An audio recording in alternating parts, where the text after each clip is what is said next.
Before you were even a thought, before you took your first breath or blinked open your eyes, it was already there. Deep within the soft shadows of your growing body, nestled between budding lungs and silent bones, the heart began to thump. A tiny, tentative rhythm. The world's quietest drumbeat.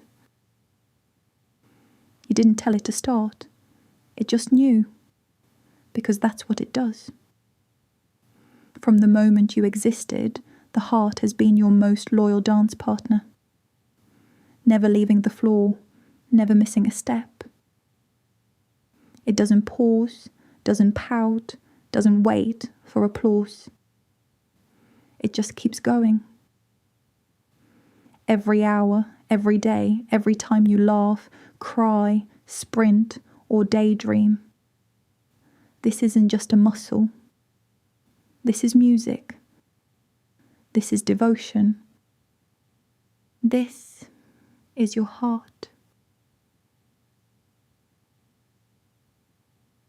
It may slow a little as your body relaxes, but it does not stop, postpone its work, or decide that the rest can wait until morning. Your heart continues to contract and release, filling and emptying, sending blood towards your lungs and then out through the rest of your body. You do not have to remind it. You do not have to understand it. Long before you knew that you had a heart, it was already working for you. Your heart began forming very early in your development. During the 3rd week after fertilization, when the embryo was still extraordinarily small, cells from a layer called the mesoderm began moving into a region that would become the cardiovascular system. Some of these cells gathered into paired strands. These strands developed hollow spaces, joined together, and formed a simple heart tube. At first, this early heart looked nothing like the 4-chambered organ you have now. It was a narrow, living tube, but it could already generate rhythmic contractions. By around the 4th week of development, it had begun to beat. It was the first organ in your developing body to become functionally active, because growth creates an immediate transport problem. Every new cell requires oxygen and nutrients, and waste products must be carried away. Diffusion alone can support only a very tiny collection of cells. As your body became larger and more complex, it needed circulation, and circulation required a pump. The early tube lengthened faster than the small space containing it, so it bent and looped. Different regions expanded and gradually became the future chambers and major vessels. Internal walls, called septa, began to divide the right side from the left. Valves developed between the chambers and at the exits of the ventricles. The single early outflow route separated into the pulmonary trunk and the aorta. It was an intricate sequence of growth, folding, migration, and remodeling, guided by chemical signals and patterns of gene activity. Before birth, your circulation also worked differently from the way it does now. Your lungs were filled with fluid and were not yet exchanging gases with the air. Oxygen came from the placenta through the umbilical circulation. Temporary passages allowed much of your blood to bypass the lungs. One of these was the foramen ovale, an opening between the right and left atria. Another was the ductus arteriosus, a vessel connecting the pulmonary artery to the aorta. After your first breaths, pressure within the heart and lungs changed. These fetal pathways began to close, and the circulation was redirected through the lungs. Your heart did not begin its work at birth. It changed the route it had already been managing for months. Today, your heart rests in the mediastinum, between your lungs and behind your breastbone. It is not entirely on the left, despite the traditional hand over the left side gesture. Most of it sits close to the center, although its lower tip, called the apex, points downwards and towards the left. The organ is approximately the size of your closed fist, though its precise size varies. Around your heart is a protective enclosure called the pericardium. Its tough outer layer helps hold the heart in position, while its inner membranes create a narrow, fluid-filled space. That fluid reduces friction as the heart moves. This matters because the surface of your heart is not still for even a moment. It twists, shortens, relaxes, and changes shape with every beat, thousands of times while you sleep, and tens of thousands of times during an ordinary day. The wall of your heart has 3 main layers. The endocardium is the smooth inner lining of the chambers and valves. It is continuous with the lining of your blood vessels, helping blood move across a relatively even surface. Outside, it is the myocardium, the thick muscular layer responsible for contraction. Around the exterior lies the epicardium, which is also the inner layer of the serous pericardium. The myocardium is especially thick around the ventricles, and thickest of all around the left ventricle. This difference reflects workload. The right ventricle needs to push blood only through the nearby lungs. The left ventricle must generate enough pressure to send blood through the aorta and around the entire systemic circulation, from the arteries supplying your brain to the vessels reaching the tips of your toes. Both sides move the same volume of blood over time, but the left side must move it against much greater resistance. Inside your heart are 4 chambers. The 2 upper chambers are the right and left atria. Their walls are relatively thin because they mainly receive blood and move it a short distance into the ventricles below. The 2 lower chambers are the right and left ventricles, the stronger pumping chambers. A muscular wall, called the septum, separates the right and left sides, preventing oxygen-poor blood returning from your body from mixing with oxygen-rich blood returning from your lungs. To follow the movement of blood, imagine beginning in one of your body's tissues. A red blood cell has released much of its oxygen and collected carbon dioxide. It travels through progressively larger veins until it reaches the superior or inferior vena cava, the great veins that empty into your right atrium. The superior vena cava returns blood from the upper body. The inferior vena cava returns it from below the diaphragm. The right atrium fills, and blood passes through the tricuspid valve into the right ventricle. When that ventricle contracts, the tricuspid valve closes. Blood is pushed through the pulmonary valve into the pulmonary trunk, which divides into the right and left pulmonary arteries. These arteries are unusual because they carry oxygen-poor blood. They lead towards the lungs, where the vessels branch repeatedly until they form delicate capillary networks around the air sacs. In the lungs, carbon dioxide leaves the blood and oxygen enters it. The newly oxygenated blood then returns through the pulmonary veins, which are also unusual because they are veins carrying oxygen-rich blood. they deliver it into the left atrium. From there, it passes through the mitral valve, also called the bicuspid valve, into the left ventricle. The left ventricle contracts with considerable force. The mitral valve closes, the aortic valve opens, and blood enters the aorta. From this largest artery, it is distributed through an immense branching network. Some travels upwards towards your head and arms. Some enters vessels serving your heart itself. The rest continues down through the chest and abdomen, eventually reaching organs, muscles, skin, and other tissues. The blood does not simply complete a decorative lap of the body. It delivers oxygen, nutrients, hormones, immune cells, and heat. It carries away carbon dioxide and other products of metabolism.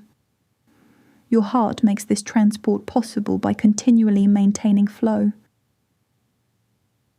The 4 valves ensure that blood moves in the correct direction. They respond passively to differences in pressure. When pressure behind a valve becomes greater than pressure ahead of it, the valve opens, and when the pressure reverses, it closes. The tricuspid and mitral valves are supported by cords called chordae tendinei, attached to papillary muscles that prevent the valve flaps from turning backwards during ventricular contraction. The familiar sounds of a heartbeat are largely produced by the closing valves and the vibrations that follow. The first sound, often described as lub, occurs when the atrioventricular valves, the tricuspid and mitral valves, close near the beginning of ventricular contraction. The second sound, the dub, follows when the pulmonary and aortic valves close as the ventricles begin to relax. Your heart, rather sensibly, does not actually say lub-dub, but human beings have decided that this is the closest respectable translation. Each complete sequence is called the cardiac cycle. The period of contraction is systole, and the period of relaxation and filling is diastole. During diastole, blood flows into the atria and through the open tricuspid and mitral valves into the ventricles. Near the end of filling, the atria contract. The ventricles then begin systole. Their pressure rises, the atrioventricular valves close, and the pulmonary and aortic valves open once ventricular pressure is high enough. Blood is ejected, the ventricles relax, the outflow valves close, and filling begins again. At rest, an adult heart commonly beats somewhere around 60 to 100 times per minute, although a healthy resting rate can vary with age, fitness, medication, and many other factors. With each ventricular contraction, a quantity of blood called the stroke volume is ejected. Multiply the stroke volume by the number of beats per minute, and you have the cardiac output, the volume your heart pumps in 1 minute. In a resting adult, this is often close to 5 liters per minute. During vigorous exercise, it may rise several times higher as your muscles demand more oxygen and nutrients. This rhythm begins within the heart itself. Your heart is influenced by your brain and nervous system, but it does not require a conscious command for every beat. Specialized cardiac cells can produce electrical impulses spontaneously. The usual starting point is the sinoatrial node, or SA node, a small cluster of cells in the right atrium. It is often called the natural pacemaker. An electrical signal spreads across the atria, causing them to contract. It then reaches the atrioventricular node, or AV node, where conduction briefly slows. That short delay, allows the ventricles time to fill before they contract. The signal then travels through the atrioventricular bundle, commonly called the bundle of His, into the right and left bundle branches and through Purkinje fibers spreading across the ventricular walls. The ventricles contract from the lower regions upwards, helping push blood towards their exit vessels near the top. The electrical signal depends on charged particles, including sodium, calcium, and potassium ions, moving through specialized channels in cardiac cell membranes. These movements create action potentials. Calcium then helps connect the electrical signal to contraction, as proteins called actin and myosin slide past one another within units called sarcomeres. Your cardiac muscle cells, or cardiomyocytes, are built for repeated work. They are branched and joined end-to-end by structures called intercalated discs. Within these discs, strong junctions hold the cells together during contraction, while gap junctions allow electrical signals to pass rapidly from one cell to the next. This helps large regions of the myocardium contract in a coordinated manner, rather than as a collection of independent fibers. Cardiomyocytes also contain many mitochondria, the structures that produce much of the cell's usable energy. Your heart has a continuous demand for energy and relies heavily on aerobic metabolism, which requires oxygen. It cannot work merely because it is full of blood. The blood inside the chambers does not adequately nourish the thick muscular walls. The myocardium needs its own dedicated circulation.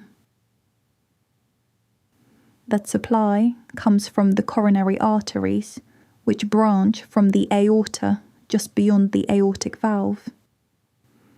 They travel over the surface of the heart and send smaller vessels into the muscle. After oxygen has been delivered, cardiac veins collect the blood, much of which drains through the coronary sinus into the right atrium. Because the myocardium is compressed during contraction, a large share of blood flow through the coronary vessels occurs while the ventricles are relaxing in diastole. Even the pump requires its own carefully timed delivery service. Your heart continually adjusts to the rest of your body. When you stand up, exercise, become frightened, grow warm, or lose fluid, your circulation must respond. The autonomic nervous system helps make these adjustments. Sympathetic signals can increase heart rate and the force of contraction. Parasympathetic signals, carried mainly through the vagus nerve, can slow the heart. Hormones, such as adrenaline, also influence its activity. These changes are part of normal regulation. When you climb stairs, your muscles consume more oxygen, so your heart rate and cardiac output rise. When you rest, the demand falls. During quiet non-REM sleep, parasympathetic influence often becomes stronger, heart rate tends to slow, and blood pressure usually decreases. During REM sleep, heart rate and blood pressure may become more variable. Even then, your heart remains responsive.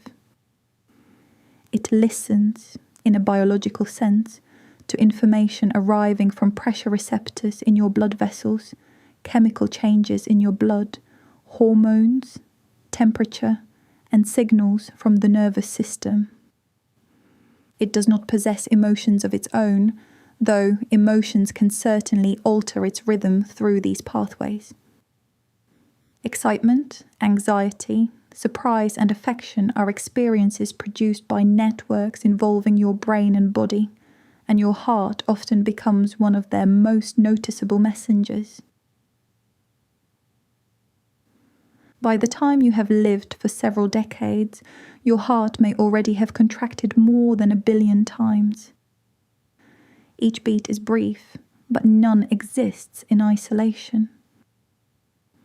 Every contraction depends on cells maintaining ion gradients, mitochondria producing energy, valves responding to pressure, vessels carrying blood, and electrical signals arriving in the correct sequence. The heart is not a solitary machine commanding a passive body. It is one participant in a system of extraordinary cooperation. Your lungs provide the oxygen it needs. Your kidneys regulate blood volume, salts, and pressure. Your liver manages nutrients and produces proteins found in the blood. Your brain adjusts autonomic signals. Your blood vessels change their diameter to direct flow. The heart supports all of them, and all of them support the heart. So, as you lie quietly, you may notice a pulse in your chest, neck, wrist, or fingertips.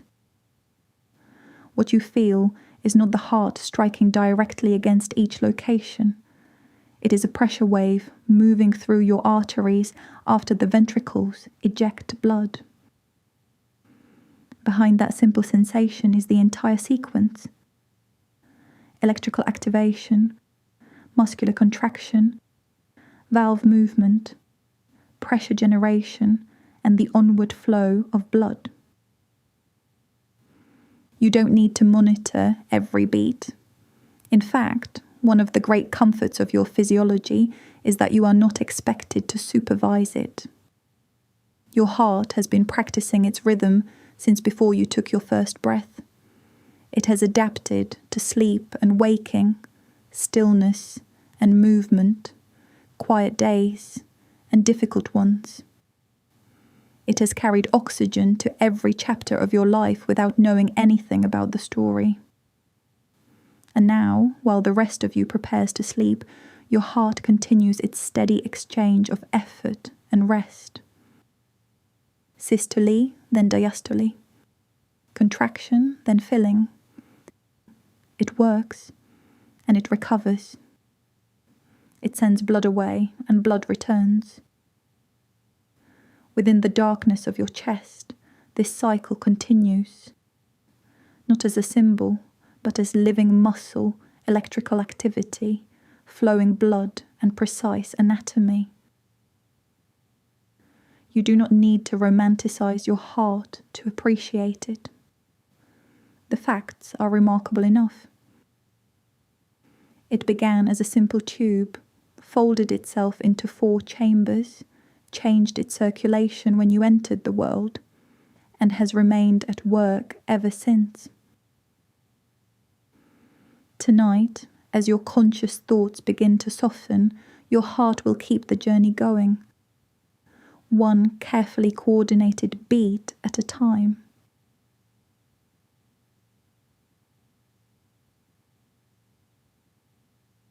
As you rest, your brain is doing something rather unusual. It is using itself to listen to a story about itself. Every word you hear must first be converted into electrical signals. Those signals travel through nerves, pass into specialized regions of your brain, and are compared with patterns stored from years of language and experience. Meaning appears.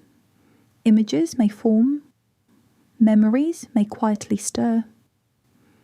At the same time, other parts of your brain continue to regulate your breathing, adjust your temperature, monitor your surroundings, and prepare you for sleep.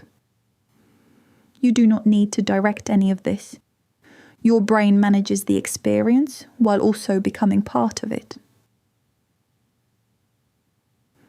Your brain began forming very early in your development. Soon after fertilization, the embryo organized itself into 3 primary layers of cells. The outer layer, called the ectoderm, eventually produced your skin and nervous system. A narrow region of this layer thickened into the neural plate. Its edges rose, folded towards one another, and joined to create the neural tube. The lower part of that tube developed into your spinal cord. The upper part expanded into the early brain. At first, there were 3 main swellings: the forebrain, midbrain, and hindbrain. These regions changed shape as development continued. The forebrain produced structures including the cerebral hemispheres, thalamus, and hypothalamus. The midbrain remained a vital connection and processing center. The hindbrain formed the cerebellum, pons, and medulla. New nerve cells were produced, moved towards their future locations, and extended fibers towards other cells. Connections formed in immense numbers. Some were strengthened by activity, while others were later removed. Your brain grew through communication, with cells responding to chemical signals, neighboring tissues, and electrical activity. Brain development continued after you entered the world. A newborn brain contains much of the basic structure it will need, but its networks are still undergoing rapid change. Experiences strengthen some connections and weaken others. Nerve fibers become increasingly insulated, and regions involved in movement, language, attention, and judgment mature at different rates. Your brain remains capable of change throughout life. Learning, repetition, injury, stress, sleep, and environment can alter how strongly its networks communicate. This ability is known as neuroplasticity. Today, your brain weighs roughly 1.3 to 1.5 kilograms, which is around 3 pounds. It occupies the protective cavity of your skull and connects with your spinal cord through an opening at the base. Together, your brain and spinal cord form the central nervous system. The nerves extending through the rest of your body belong to the peripheral nervous system, carrying information towards and away from this central network. Your brain is protected by more than bone. 3 membranes, called the meninges, surround it. The tough outer dura mater lies closest to the skull. Beneath it is the web-like arachnoid mater. The delicate pia mater follows the contours of the brain itself. Between these layers, and within cavities called ventricles, flows cerebrospinal fluid. This clear fluid cushions the brain, provides buoyancy, and helps move nutrients and waste products. Because your brain is suspended within it, delicate structures are protected from being compressed by the organ's own weight.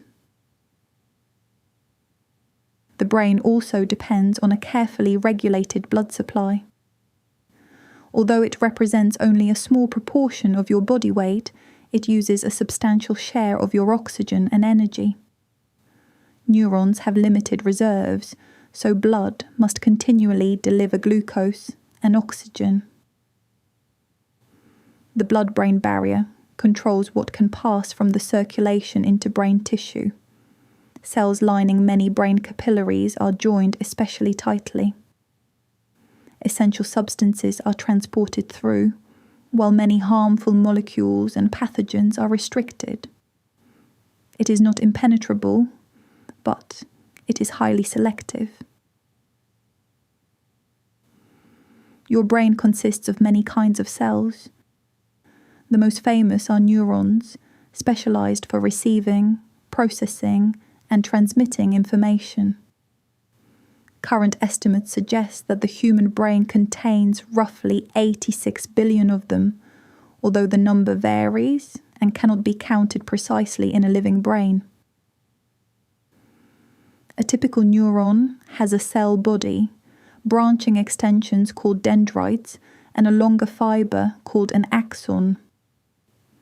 Dendrites receive signals. The cell body integrates them. If the electrical conditions reach a certain threshold, an action potential travels along the axon.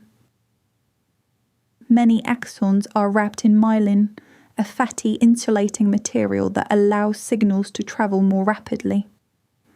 In the brain and spinal cord, myelin is produced by cells called oligodendrocytes. In peripheral nerves, it is produced by Schwann cells. At the end of an axon, the signal reaches a junction called a synapse. Most neurons do not physically touch the next cell. Instead, they release chemical messengers called neurotransmitters into the tiny gap between them. These molecules bind to receptors on the receiving cell and alter its activity. Some neurotransmitters make a neuron more likely to fire, while others make it less likely.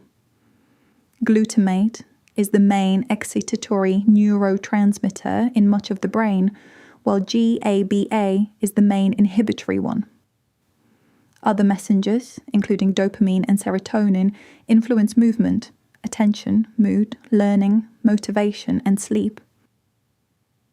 Your thoughts and actions do not arise from one neuron making an executive decision. They emerge from changing patterns of activity across networks.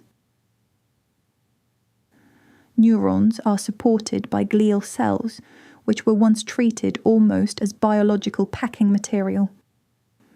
Astrocytes regulate the chemical environment around neurons, support the blood-brain barrier, and influence communication at synapses. Microglia act as immune cells, surveying tissue and responding to damage. Oligodendrocytes produce myelin, while other glial cells help manage cerebrospinal fluid. The largest and most obvious region of your brain is the cerebrum. It is divided into left and right hemispheres, connected by a broad bridge of nerve fibers called the corpus callosum. The hemispheres communicate constantly. Although some functions are more strongly represented on one side, the popular idea that people are simply left-brained or right-brained does not reflect how the whole brain normally works. The surface of the cerebrum is the cerebral cortex, a layer of grey matter folded into ridges called gyri and grooves called sulci. These folds increase the surface area that can fit inside your skull. Beneath the cortex lies white matter, made largely of myelinated axons carrying signals between regions. Behind your forehead are the frontal lobes. They contribute to planning, decision-making, voluntary movement, attention, social behavior, and the control of impulses. The frontal cortex helps you hold a goal in mind, compare possible actions, and adjust your behavior when circumstances change.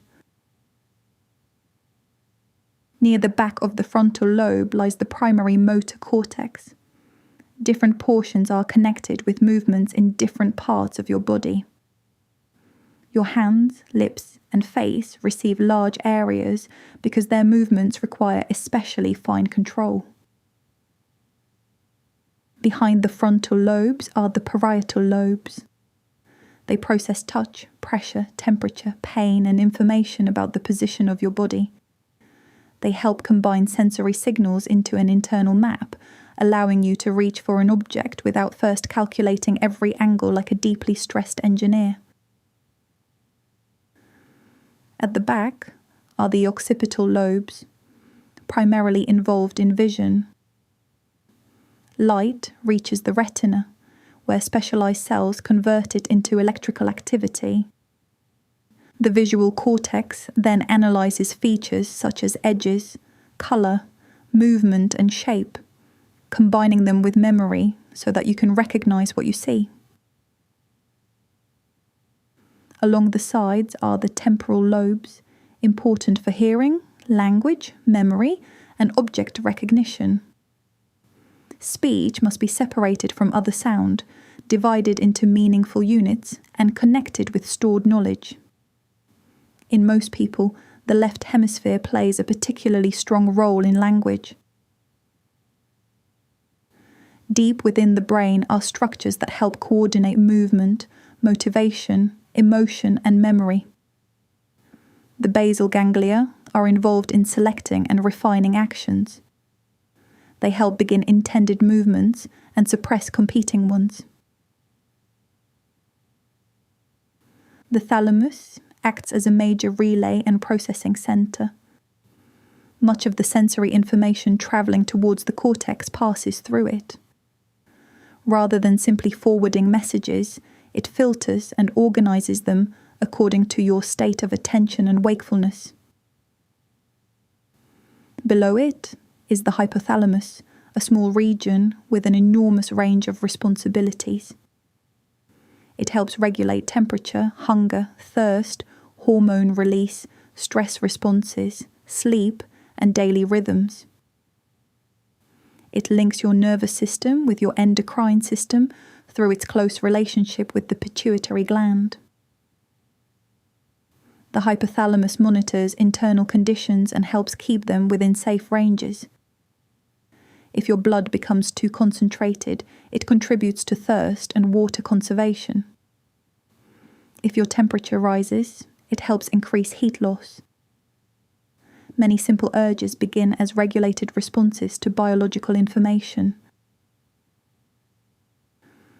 Structures including the hippocampus and amygdala contribute to memory and emotion.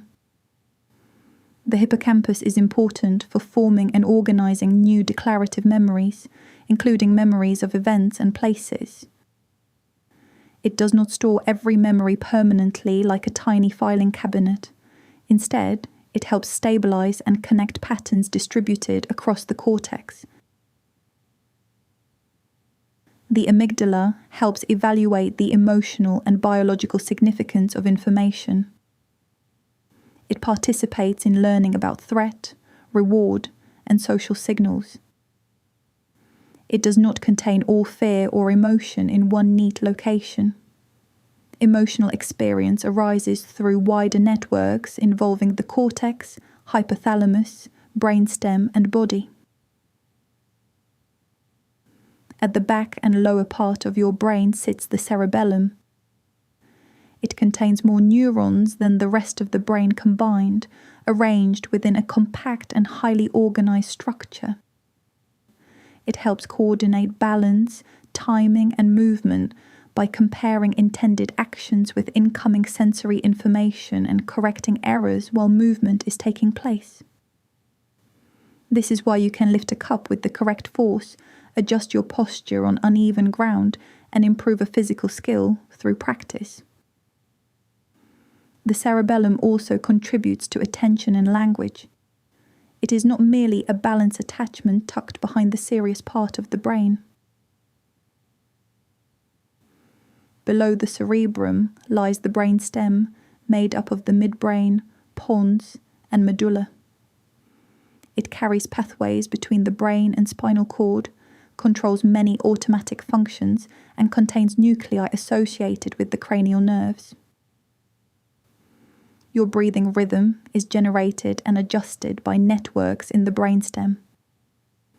These networks respond to chemical information, particularly changes related to carbon dioxide and acidity. They continue working whether you are awake, dreaming, or completely unaware of each breath. The brainstem also contributes to heart rate regulation, blood pressure, swallowing, coughing, and levels of alertness. Damage there can be especially serious because so many essential functions and pathways are concentrated within a relatively small space. Your brain receives constant information from your body. Some reaches conscious awareness, but much does not. Receptors in muscles and joints report position and tension. Internal organs send signals about pressure, stretch, and chemistry. Your brain combines this information and responds through motor nerves, autonomic nerves, and hormones. Voluntary movement begins with intention, but successful movement requires continuous correction. Motor regions send commands through the brainstem and spinal cord. Sensory feedback reports what actually happened. The cerebellum and basal ganglia help refine the result. Even adjusting your pillow depends on many systems cooperating within fractions of a second. Pain is an interpretation rather than a substance stored inside an injured area. Receptors detect potentially damaging conditions and send signals towards the brain, which evaluates them in context. Attention, emotion, and previous experience can influence how pain is perceived. Brain tissue itself lacks pain receptors, though the meninges, blood vessels, and surrounding tissues do contain them. Your brain also constructs your sense of being a continuous person. Memories, body signals, attention, language, and emotion are woven into an ongoing experience of self. Science can identify networks that contribute to consciousness, but it has not yet produced a complete explanation of why brain activity is accompanied by subjective experience. The brain remains the organ through which you study the universe and one of the most difficult objects in that universe to understand. As you approach sleep, your brain does not switch off. It changes state. Networks that maintain alertness become less active. Activity within the thalamus and cortex changes, reducing your responsiveness to the outside world. During non-REM sleep, your brain moves through progressively deeper stages, with slower and more synchronized electrical patterns appearing across the cortex. During REM sleep, activity becomes more wake-like in some regions, while most skeletal muscles are temporarily inhibited. Dreams are especially vivid during this stage, though they can occur at other times too. Sleep supports memory, learning, emotional regulation, immune function, and metabolic health. Recently formed memories may be reactivated and reorganized. Connections can be strengthened, weakened, or integrated with older knowledge. Sleep is not empty time. It is active biological maintenance. Fluid movement through brain tissue also changes during sleep. Research suggests that systems involving cerebrospinal fluid and glial cells help remove metabolic waste, with some forms of clearance becoming more active while you sleep. Even while you sleep, your brain continues to protect you. It responds to meaningful sounds, regulates breathing and temperature, coordinates hormonal rhythms, and can wake you when something requires attention. It allows enough disconnection for rest without entirely abandoning the world around you. Your brain has carried every sensation you noticed and countless signals you did not. It has learned voices, faces, habits, and words. It has changed with every skill you practiced. It has made mistakes, corrected some, and confidently preserved others for no particularly helpful reason. Yet, its value does not depend on perfect memory, constant productivity, or brilliant thought. Your brain's ordinary work is already extraordinary. It keeps your internal world connected with your surroundings. It allows you to move, recognize, choose, imagine, and rest. It regulates systems you rarely notice and creates experiences that feel entirely natural because you have never known life without them. Now, as your attention begins to soften, your brain is gently altering its own activity. The words may become less distinct. Your thoughts may wander into images that no longer follow the intended subject. This is not a failure to concentrate. It is your nervous system changing its relationship with the waking world. You do not need to supervise the neurons, organize the memories, or remind the brainstem to continue its work. Beneath your awareness, electrical impulses travel, neurotransmitters cross synapses, blood delivers oxygen, and networks move gradually towards sleep. The organ that has spent the day interpreting the world is now beginning to release it. And, as consciousness slowly quiets, your brain remains with you, protected within bone and fluid, connected to every part of your body, shaped by your past and still capable of change. It is not simply a control center or a biological computer. It is living tissue, responsive and adaptable, carrying the patterns through which you experience being you. For tonight, that is enough. Your brain can continue its work without your assistance, while you simply allow it to lead you gently into sleep.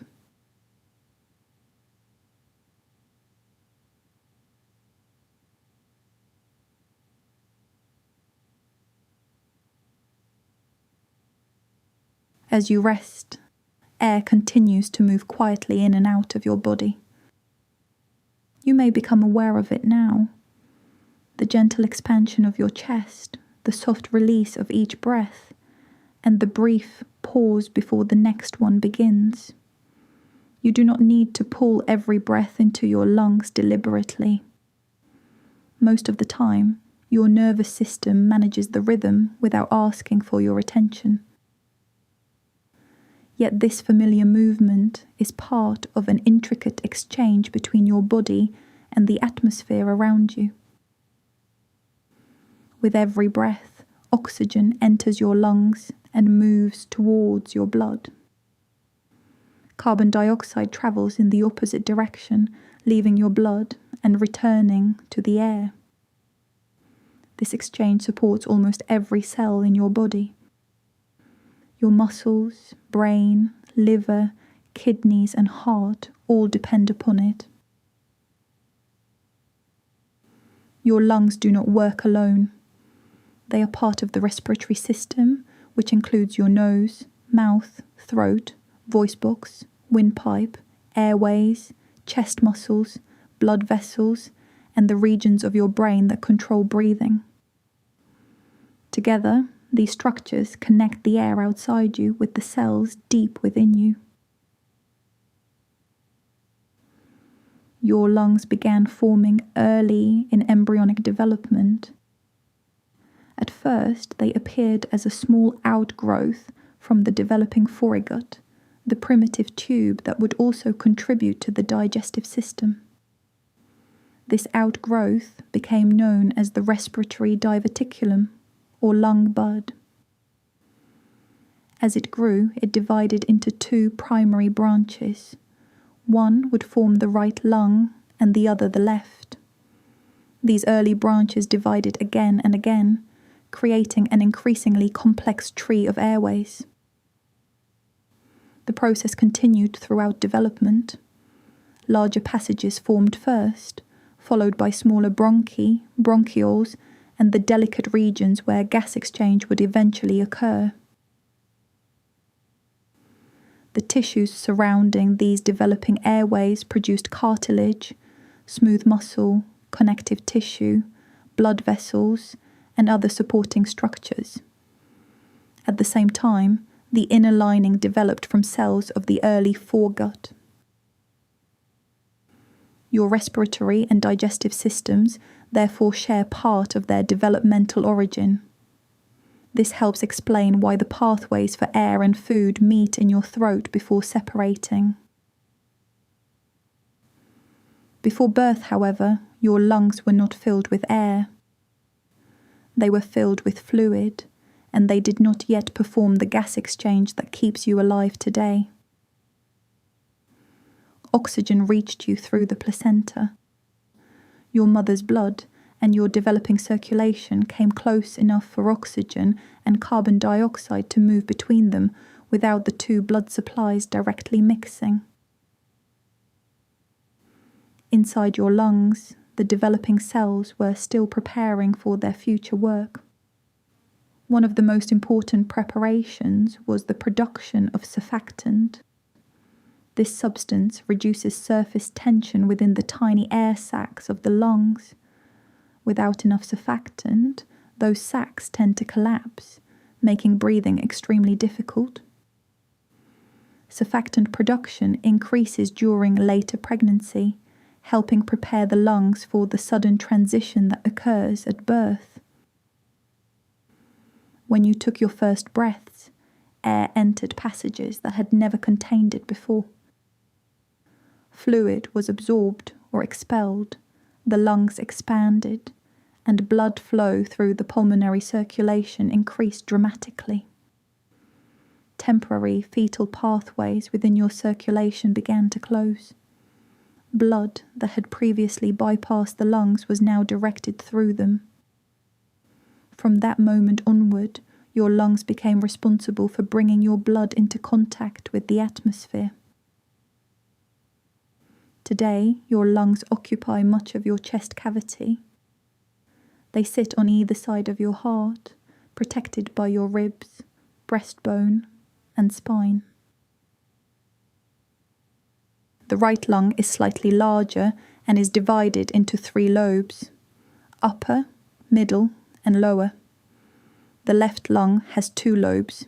It is slightly smaller because it shares space with your heart, creating an indentation known as the cardiac notch. Neither lung is a smooth, empty balloon. Each is a soft, spongy organ filled with branching tubes, blood vessels, elastic fibers, and millions of microscopic air spaces. Around each lung is a double-layered membrane called the pleura. The inner layer, the visceral pleura, closely covers the lung itself. The outer layer, the parietal pleura, lines the inside of the chest wall. Between them is a very thin space containing a small amount of lubricating fluid. This fluid allows the surfaces to glide across one another as you breathe. The pressure within the pleural space is also important.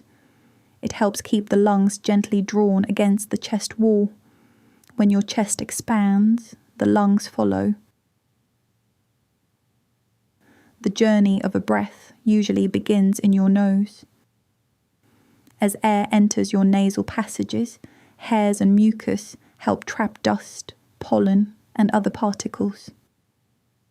The air is warmed and moistened before travelling deeper into your respiratory system.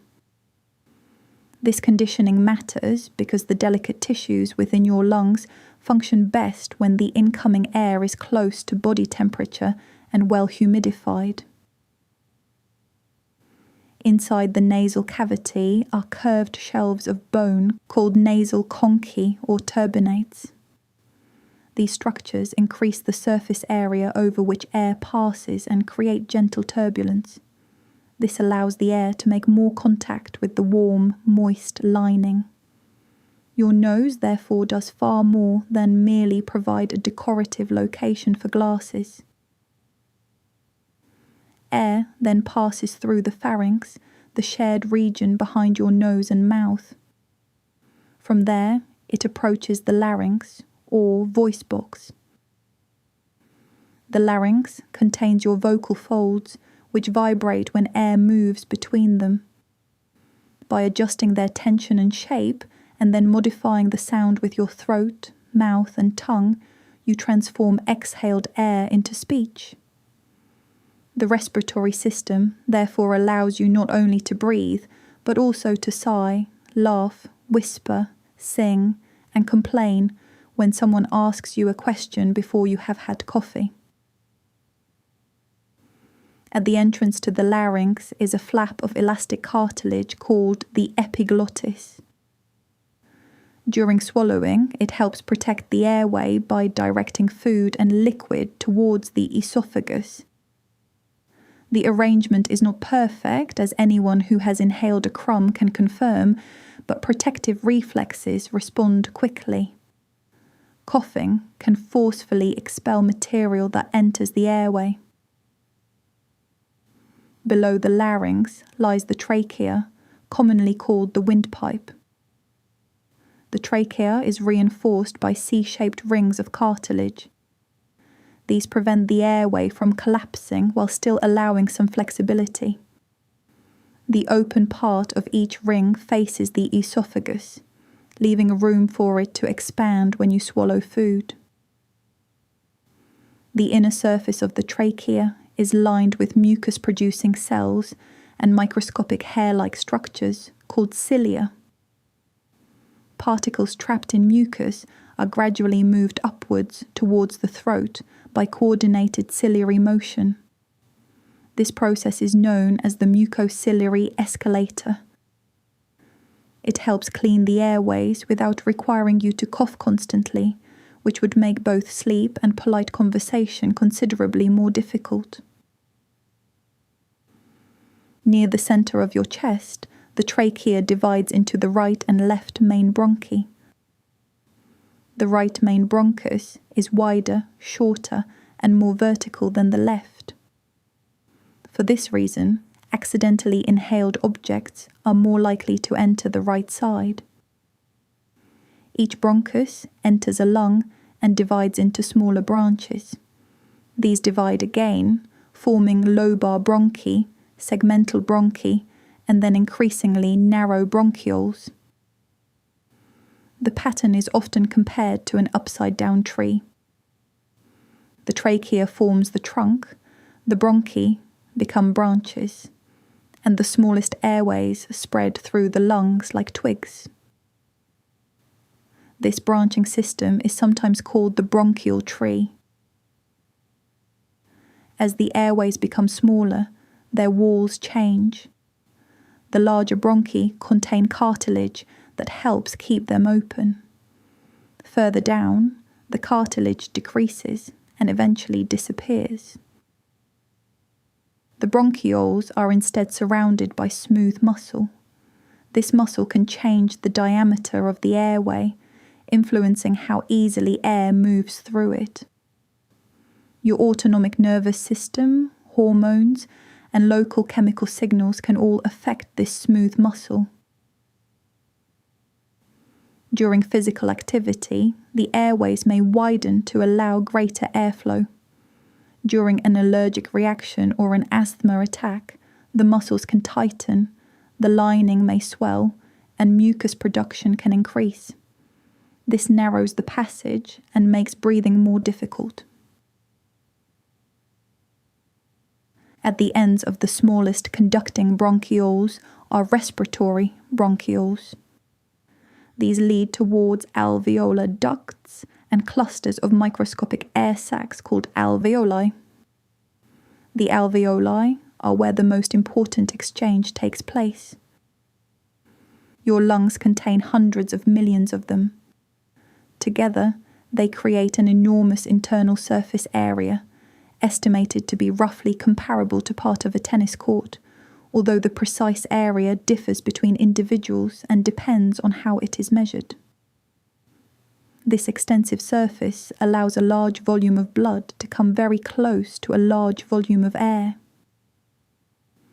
Each alveolus has an extremely thin wall. Most of that wall is formed by flat cells called type 1 alveolar cells, which allow gases to diffuse across them efficiently.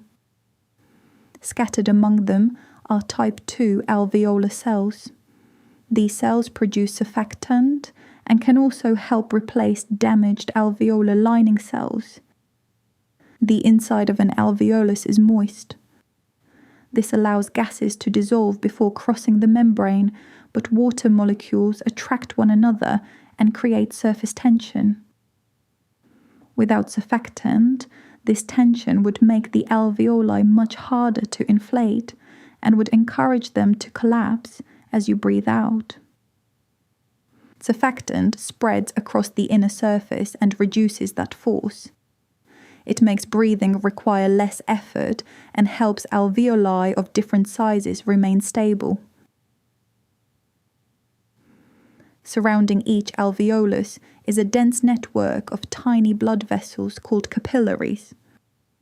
The wall of the alveolus and the wall of the capillary are so thin that oxygen and carbon dioxide need cross only a very small distance. This combined region is known as the respiratory membrane. Oxygen concentration is higher in the freshly inhaled air inside the alveolus than in the oxygen-poor blood arriving from your body. Oxygen therefore diffuses across the membrane and into the blood. Carbon dioxide is more concentrated in the arriving blood than in the alveolar air. It diffuses in the opposite direction, entering the alveolus so that you can breathe it out. The gases do not move because your lungs actively grab individual molecules and sort them into suitable cues. They move according to differences in partial pressure. Each gas travels from a region where its partial pressure is higher towards a region where it is lower. Once oxygen enters your blood, most of it binds to hemoglobin inside red blood cells. Hemoglobin contains iron-bearing groups that can reversibly attach to oxygen. As blood passes through the lungs, oxygen binds to hemoglobin. When that blood later reaches tissues where oxygen levels are lower, the hemoglobin releases it. Your red blood cells therefore serve as transport vessels, carrying far more oxygen than could dissolve in the liquid portion of your blood alone. Carbon dioxide is carried differently. Some dissolves directly in the blood. Some binds to proteins, including hemoglobin. Most is converted into bicarbonate ions through a chemical reaction involving water. An enzyme called carbonic anhydrase, found abundantly inside red blood cells, speeds this reaction.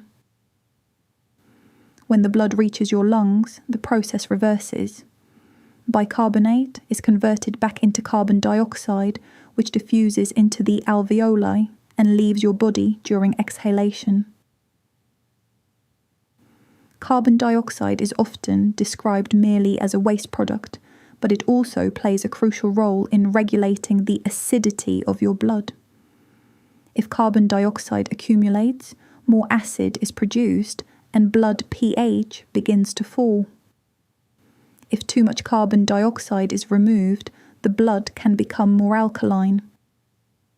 Your breathing system continually adjusts to help keep this chemistry within a narrow range. The movement of air into and out of your lungs is called ventilation. Your lungs do not contain muscles that pull them open by themselves. Breathing depends mainly on muscles surrounding them, particularly the diaphragm. The diaphragm is a broad, dome-shaped sheet of muscle separating your chest cavity from your abdominal cavity. When you inhale, the diaphragm contracts and moves downwards. At the same time, the external intercostal muscles between your ribs help lift and expand the rib cage. This increases the volume of your chest. As the volume increases, pressure inside the lungs falls below atmospheric pressure and air flows in. When you breathe out quietly, the diaphragm relaxes and rises. The lungs and chest wall recoil because of their elastic properties, reducing the volume and increasing the pressure. Air then flows back out. Normal exhalation at rest is largely passive. During exercise, coughing or forceful breathing, abdominal muscles and internal intercostal muscles can help push air out more strongly. Every breath involves a balance between muscle activity, pressure, and elasticity. Your lungs must stretch easily enough to inflate, a property called compliance. Yet, they must also recoil effectively during exhalation. Too much stiffness makes inhalation difficult. Too little elastic recoil makes it harder to push air out. The lungs also contain immune defenses. Larger particles are trapped higher in the respiratory tract by mucus and cilia. Smaller particles that reach the alveoli may be engulfed by alveolar macrophages. These immune cells patrol the air spaces and remove debris, microbes, and damaged material. Your lungs are exposed to the outside world with every breath, so their defenses must remain alert without producing excessive inflammation that would damage delicate tissue. Breathing is controlled by networks in your brainstem, particularly within the medulla and pons. These networks generate the basic rhythm of inhalation and exhalation. Signals travel down the spinal cord and through nerves to your diaphragm and intercostal muscles. The phrenic nerves, which arise from the neck region of the spinal cord, activate the diaphragm. You can take voluntary control of breathing for a time. You may hold your breath, speak in long phrases, sing, or deliberately slow your breathing. But voluntary control has limits. As carbon dioxide rises, automatic respiratory signals become increasingly powerful. Your body's strongest normal drive to breathe is usually related not to falling oxygen, but to increasing carbon dioxide and the changes in acidity that follow. Chemoreceptors in the brainstem respond to these changes. Other receptors in blood vessels near the heart and neck monitor oxygen, carbon dioxide, and blood acidity. Together, they provide information that allows your breathing rate and depth to be adjusted. When you exercise, your breathing becomes faster and deeper. Your muscles consume more oxygen and produce more carbon dioxide. Your nervous system anticipates part of this need even before chemical changes become severe. Signals from the motor cortex, muscles, and joints help increase ventilation. When you climb stairs, your lungs themselves do not suddenly become more efficient. Instead, more air moves through them, more blood flows through their capillaries, and the exchange between air and blood increases. Your pulmonary circulation is specially adapted for this task. The right ventricle pumps oxygen-poor blood into the pulmonary arteries. These vessels branch alongside the airways and eventually form capillaries around the alveoli. After gas exchange, oxygen-rich blood enters progressively larger pulmonary veins and returns to the left atrium of your heart. Unlike the vessels of the systemic circulation, the pulmonary vessels normally operate under relatively low pressure. Their walls are thinner and more flexible because the blood has only a short distance to travel through the lungs. For gas exchange to work efficiently, airflow and blood flow must be matched. An alveolus, receiving plenty of air but very little blood, cannot transfer much oxygen into the circulation. Likewise, an area receiving blood but little fresh air cannot oxygenate that blood effectively. Your lungs constantly make local adjustments. blood vessels can narrow in poorly ventilated regions, redirecting blood towards alveoli where more oxygen is available. Gravity also affects the distribution of both air and blood. When you are upright, more blood flows through the lower regions of the lungs. Ventilation also varies from top to bottom. When you lie down, these patterns shift, but the lungs continue balancing them. Your breathing changes during sleep. As you move from wakefulness into non-REM sleep, your metabolic demands fall slightly. Breathing generally becomes slower and more regular. The muscles of your upper airway relax, which can increase resistance to airflow. This is one reason snoring often begins after sleep, when soft tissues in the throat vibrate as air passes. During REM sleep, breathing can become more irregular. Most skeletal muscles are temporarily inhibited, but the diaphragm continues to work. Your brainstem maintains the rhythm even while your conscious mind wanders through dreams. The position in which you sleep can influence the movement of air and blood. Mucus may shift. The abdominal organs press differently against the diaphragm. Yet, in a healthy body, these adjustments are usually made without disturbing you. You simply continue breathing. In an average day, you may take around 20,000 breaths, although the number varies greatly with age, health, activity, and breathing rate. Each one brings the outside environment into close contact with your internal circulation. The oxygen entering your lungs may have moved through forests, cities, oceans, and rooms before reaching you.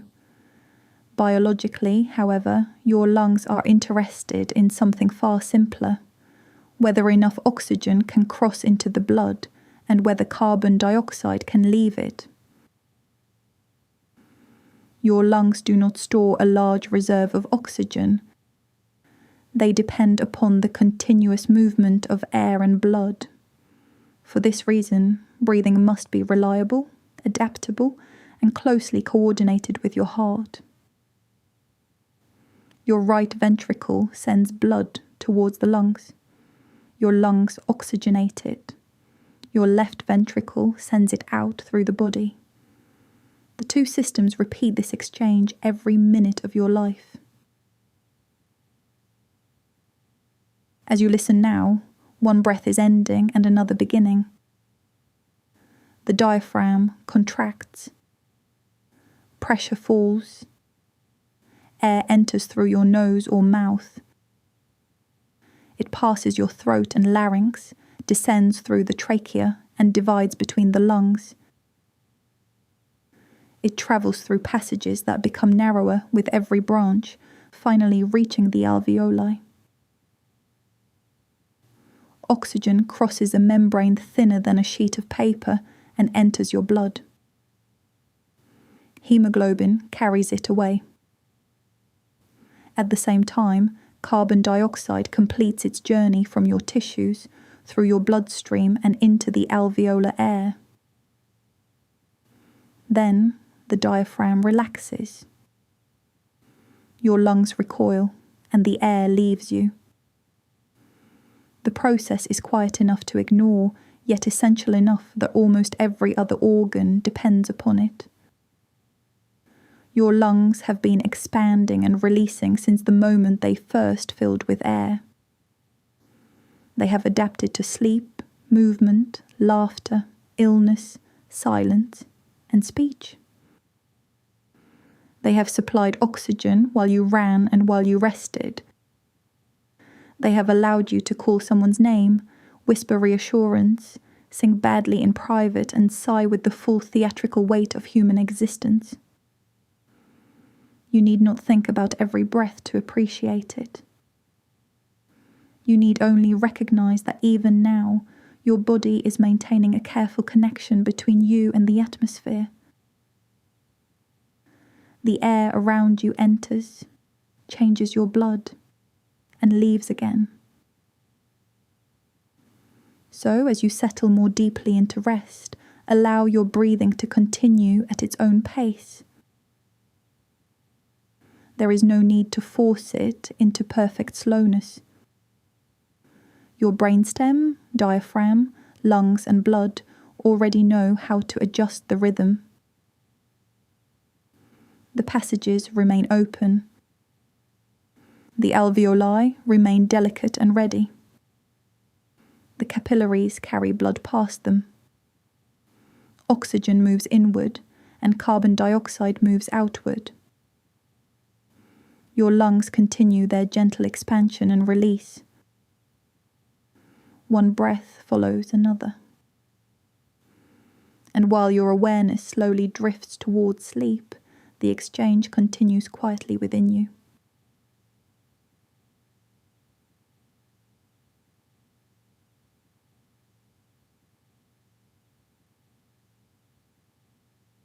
As you settle a little deeper into your pillow, there are two small organs quietly working in the background, paying close attention to the chemistry of your body. They are not particularly glamorous.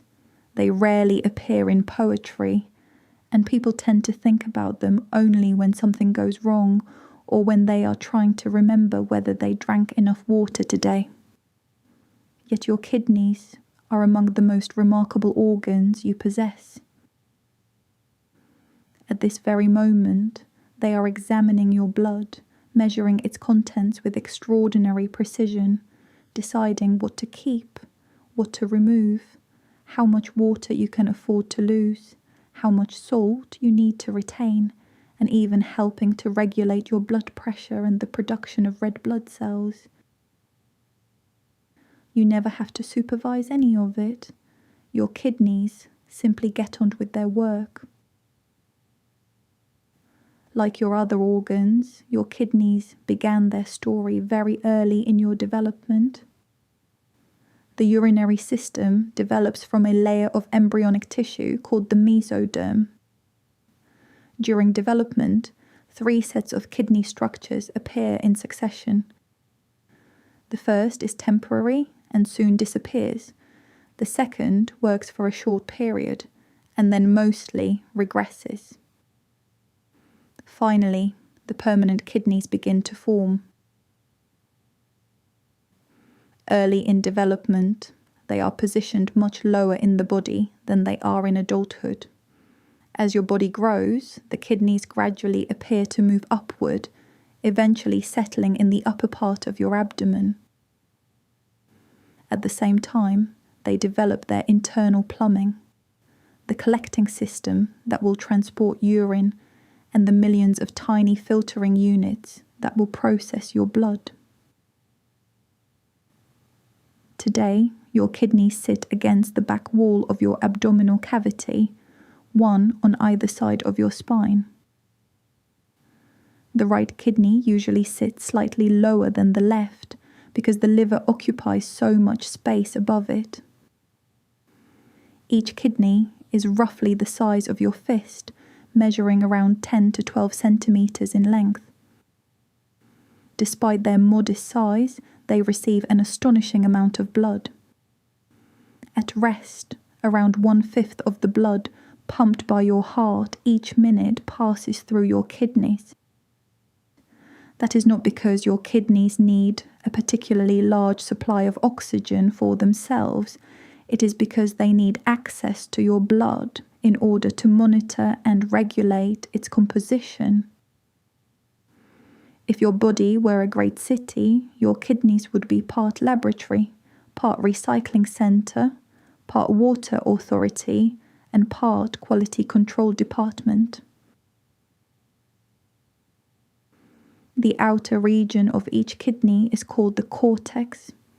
Beneath it lies the medulla, which contains triangular regions called renal pyramids. Urine produced by the kidneys eventually drains into small chambers called calyces, then into a larger space called the renal pelvis, and finally into the ureter. The the tube that carries urine to the bladder. But to understand what your kidneys truly do, we need to venture into their microscopic world. Inside each kidney are approximately 1 million nephrons. The nephron is the functional unit of the kidney. It is here that blood is filtered and adjusted. Each nephron begins with a small ball of capillaries called the glomerulus. The glomerulus sits inside a cup-shaped structure called Bowman's capsule. Together, they form what is known as the renal corpuscle. Imagine blood entering this tiny network of vessels. The pressure within the glomerulus is relatively high. Water and small dissolved substances are pushed through the filtration membrane and into Bowman's capsule. Large proteins and blood cells are generally too large to pass through and remain within the circulation. The fluid that enters Bowman's capsule is called filtrate. Its composition is initially quite similar to blood plasma, although it lacks most large proteins. The amount of filtrate produced each day is enormous.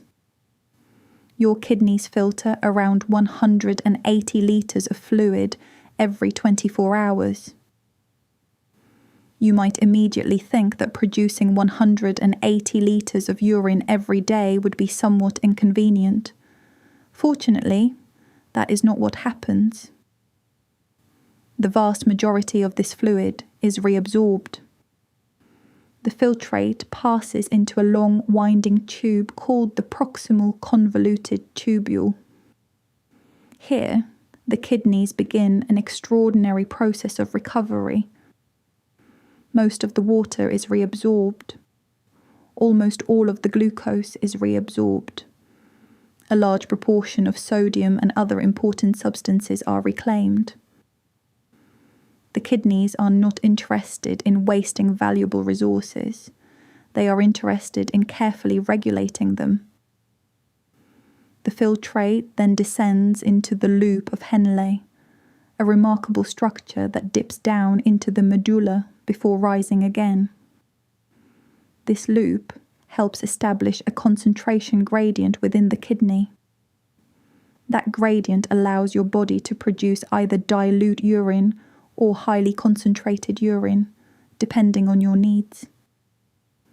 It is one of the reasons you can survive periods of limited water intake without becoming dangerously dehydrated. The descending part of the loop allows water to leave. The ascending part transports salts but is relatively impermeable to water. Together, these movements create differences in concentration within the surrounding tissues. Later sections of the nephron use this gradient to fine-tune the amount of water retained by your body. After leaving the loop, the filtrate enters the distal convoluted tubule and eventually the collecting duct. These regions perform further adjustments. Additional ions may be secreted into the fluid. More water may be reabsorbed. The final composition of the urine is carefully modified according to your body's current requirements. All of this occurs because your kidneys are constantly gathering information. They monitor blood pressure. They monitor the concentration of salts. They monitor acidity. They monitor water balance.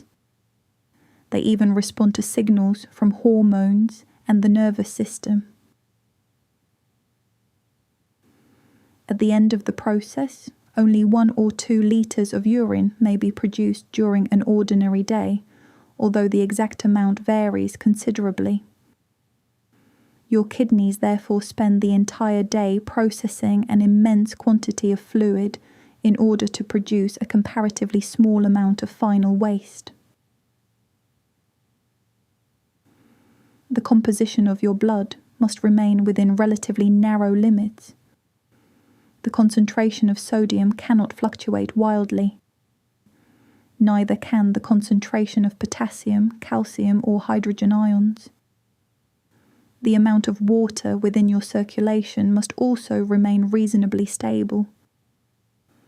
Your kidneys play a central role in maintaining this balance, a state known as homeostasis. If you drink a large amount of water, your kidneys can increase urine production.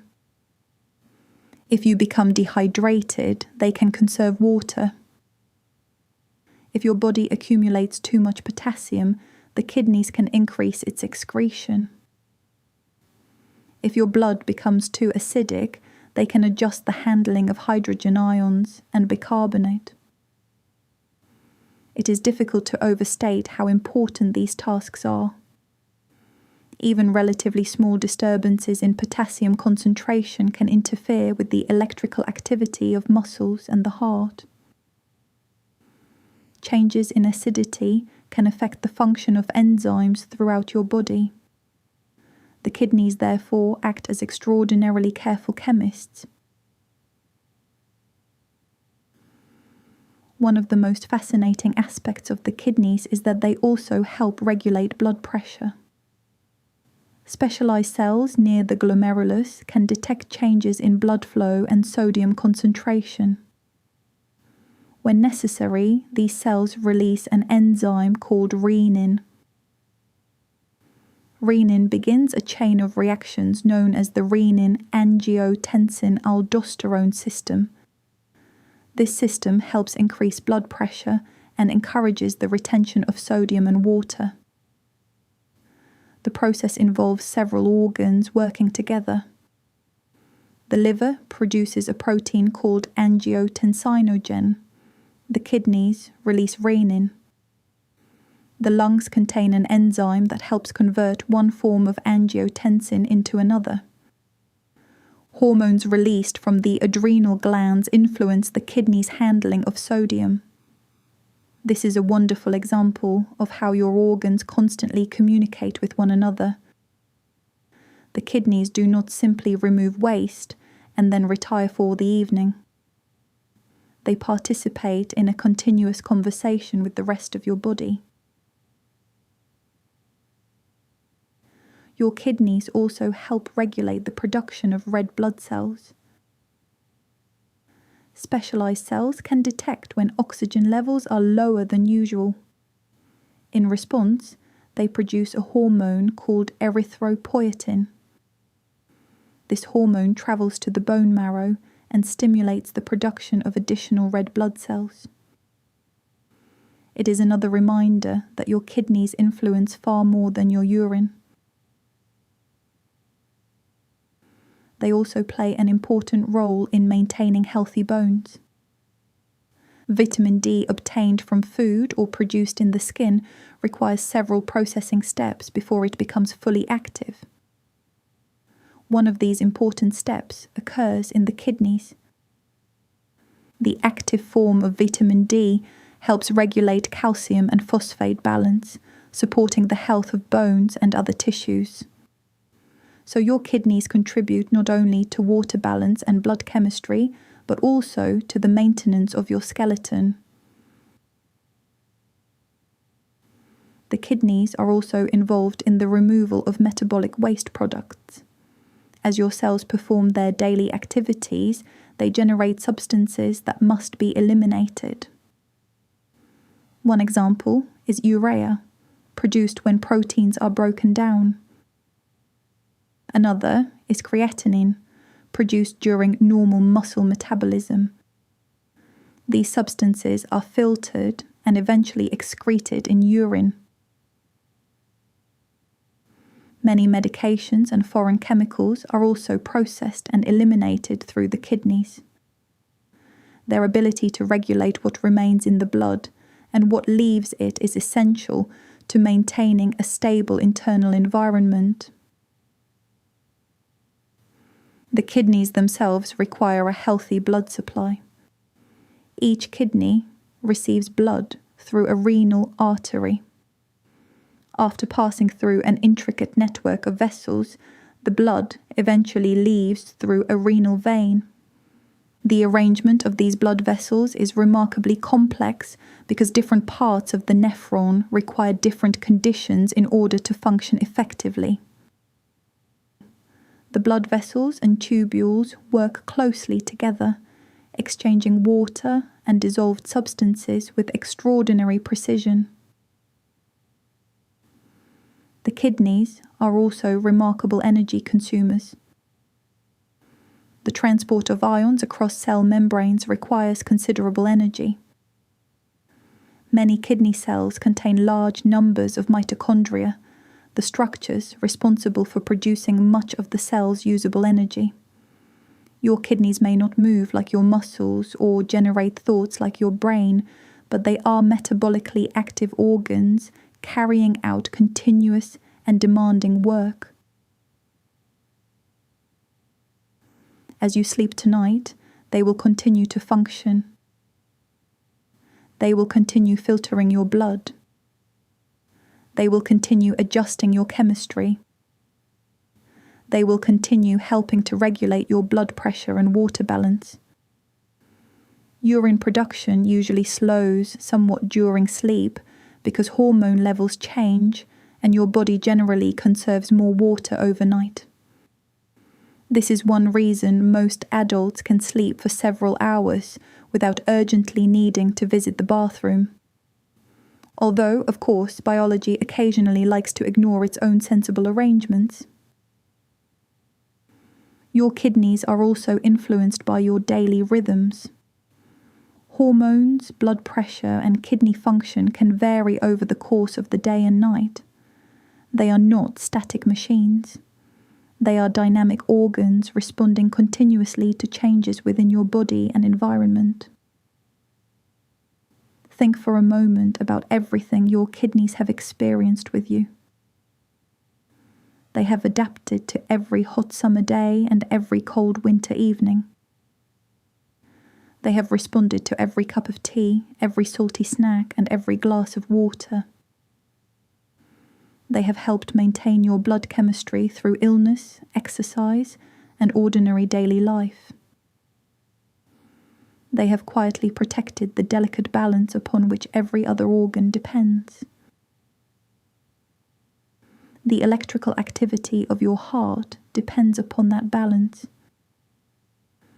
The function of your brain depends upon it. The activity of your muscles depends upon it. Your kidneys may be hidden away in the back of your abdomen, but their influence reaches every part of you. And perhaps that is one of the loveliest things about the human body. Some of its most important work is carried out by organs we rarely think about.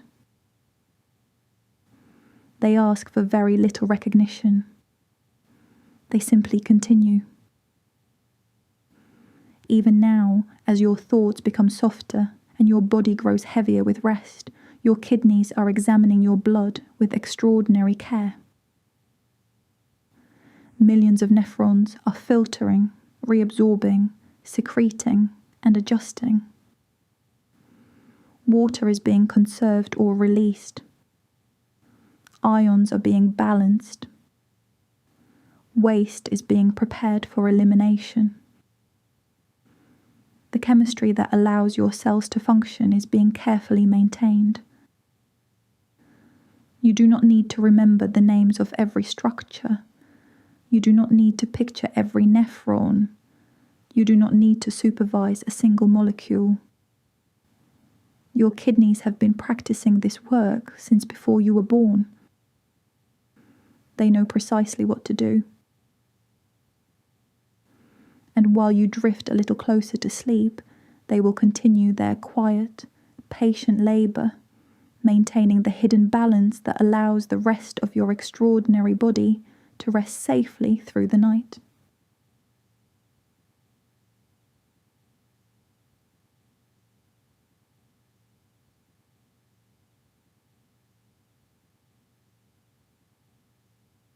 As you settle comfortably and allow the day to slowly loosen its grip on your thoughts, there is an organ beneath your ribs that is still very much awake. It is not beating with the steady rhythm of your heart, and it is not expanding and relaxing like your lungs. It does not produce thoughts like your brain, nor does it quietly filter your blood like your kidneys. Instead, your liver is performing hundreds of different chemical tasks at the same time. It is processing nutrients from your dinner, storing energy for later, producing important proteins, recycling old materials, helping to regulate your blood chemistry, and modifying countless molecules that pass through it. In many ways, your liver is one of the busiest organs in your body, and it never truly gets a night off. Your liver began forming very early in your development. During the 4th week after fertilization, a small outgrowth emerged from the developing foregut, the same primitive tube that also contributed to the digestive system and part of the respiratory system. This structure, called the hepatic diverticulum or liver bud, began to grow rapidly. Cells from the liver bud invaded the surrounding tissues and formed cords of developing liver cells. Blood vessels grew into this region, creating an intimate relationship between the future liver and the circulatory system. For a time during your early development, the liver was even involved in the production of blood cells. Before your bone marrow fully assumed this role, the developing liver acted as one of the body's major sites of blood formation. Long before you had your first thought or took your first breath, your liver was already helping to build your circulation. As your development continued, the liver expanded into one of the largest organs in the body. Even today, it remains your largest internal organ and your largest gland. In adults, it typically weighs around 1.5 kilograms, although its size varies somewhat from person to person. It occupies much of the upper right portion of your abdomen, just beneath the diaphragm and protected by the lower ribs. Most of it sits on the right side of your body, although a smaller portion extends across the upper abdomen toward the left.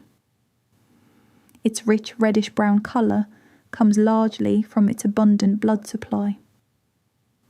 Unlike many organs, your liver receives blood from 2 different sources. The first is the hepatic artery, which delivers oxygen-rich blood from the systemic circulation. The second is the hepatic portal vein, one of the most fascinating blood vessels in the human body. Rather than returning directly to the heart, blood from your stomach, intestines, pancreas, and spleen first travels to the liver. This means that much of what you absorb from food passes through your liver before entering the general circulation. In a sense, your liver acts as a customs officer, inspecting incoming materials before they continue their journey. Fortunately, your liver does not make your nutrients stand in queues or ask whether they have packed liquids in containers larger than 100 milliliters. It simply gets to work. The liver itself is divided into right and left lobes, although anatomically it can be divided into additional functional sections based on its blood supply and drainage. Beneath its surface lies an extraordinarily organized arrangement of cells and blood vessels. The functional tissue of the liver is arranged into tiny units called lobules. Each lobule is roughly hexagonal in shape and contains plates of specialized liver cells called hepatocytes. These hepatocytes are the true workers of the liver. They carry out the vast majority of its metabolic functions.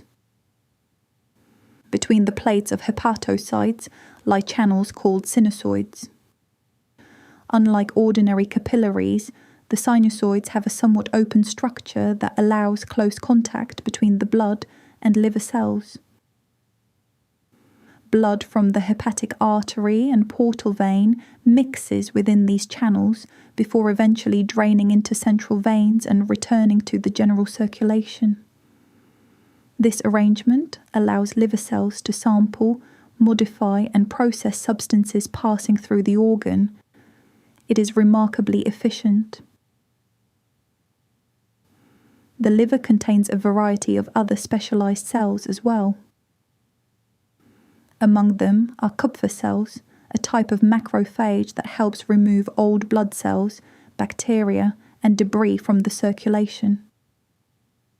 The liver therefore contributes not only to metabolism, but also to aspects of immune defense and blood filtration. Now let us consider what your liver actually does. The honest answer is almost too long to fit into one chapter. Scientists have identified hundreds of functions associated with this organ. It participates in carbohydrate metabolism, fat metabolism, protein metabolism, vitamin storage, mineral storage, hormone modification, immune functions, detoxification, and the production of important molecules used throughout your body. Your liver is, in many ways, a biochemical factory. When you eat a meal containing carbohydrates, the digestive system breaks many of them down into simple sugars, including glucose. Glucose is one of the body's major energy sources. However, too much glucose circulating freely in the blood can be harmful. Your liver therefore helps regulate its concentration. After a meal, liver cells can convert excess glucose into glycogen, a large storage molecule. This process is called glycogenesis. Later, if your blood glucose begins to fall, the liver can break glycogen apart again, releasing glucose back into the circulation. This process is called glycogenolysis. The liver can even produce new glucose from certain amino acids and other substances through a process called gluconeogenesis. These abilities help maintain a relatively stable supply of glucose, particularly between meals and during sleep. Your brain depends heavily upon this regulation because many of its cells require a continuous supply of glucose. The liver also plays a major role in fat metabolism. When energy is abundant, the liver can help convert excess nutrients into forms that can be stored. It synthesizes cholesterol and various types of lipids. It packages fats into particles called lipoproteins, which travel through the bloodstream, carrying lipids to different tissues. During periods when food is unavailable, the liver helps break down fatty acids and can produce molecules called ketone bodies. These can serve as an alternative energy source for certain tissues, including parts of the brain during prolonged fasting. Protein metabolism also depends heavily on the liver. Proteins from your diet are broken down into amino acids. These amino acids can be used to build new proteins, produce energy, or generate other important molecules. During the breakdown of amino acids, nitrogen-containing waste products are formed. One of these is ammonia. Ammonia is highly toxic, particularly to the nervous system. Fortunately, your liver possesses an elegant solution. It converts ammonia into urea through a series of chemical reactions known as the urea cycle. Urea is far less toxic and can be transported safely in the blood until your kidneys remove it from the body. Once again, your organs are working together. Your liver processes the waste, and your kidneys eliminate it. The liver is also responsible for producing many important proteins that circulate in your blood. One of these is albumin. Albumin helps maintain the movement of water between blood vessels and surrounding tissues. It also transports various substances through the circulation. Without sufficient albumin, fluid balance becomes more difficult to regulate. The liver also produces many proteins involved in blood clotting. When you cut your finger, a remarkable cascade of events allows blood to form a clot and limit bleeding. Several of the proteins involved in this process are manufactured by your liver. You may not think about your liver when you place a plaster over a paper cut, but it has already played an important role. The liver stores a variety of nutrients. It can store glycogen as an energy reserve. It stores certain vitamins, including vitamins A, D, B12, and K. It also stores minerals such as iron and copper. These reserves help provide a buffer against short-term changes in dietary intake. Your body is not forced to rely entirely on what you happen to eat during the previous few hours. The liver is also involved in the handling of hormones. Many hormones are chemically modified or broken down within the liver. This helps regulate their concentrations and contributes to the delicate balance of the endocrine system. One of the liver's most famous jobs is often referred to as detoxification. This term can sometimes sound rather dramatic, as though your liver spends its days heroically battling mysterious poisons. In reality, the process is both more ordinary and far more impressive. Every day, your liver encounters substances that require modification. Some are naturally produced within your own body. Others come from food, medications, or the environment. The liver contains enzymes capable of chemically altering many of these compounds. Some substances become easier to excrete after these modifications. Others become less biologically active. Many reactions occur in specialized systems of enzymes, including the cytochrome P450 family.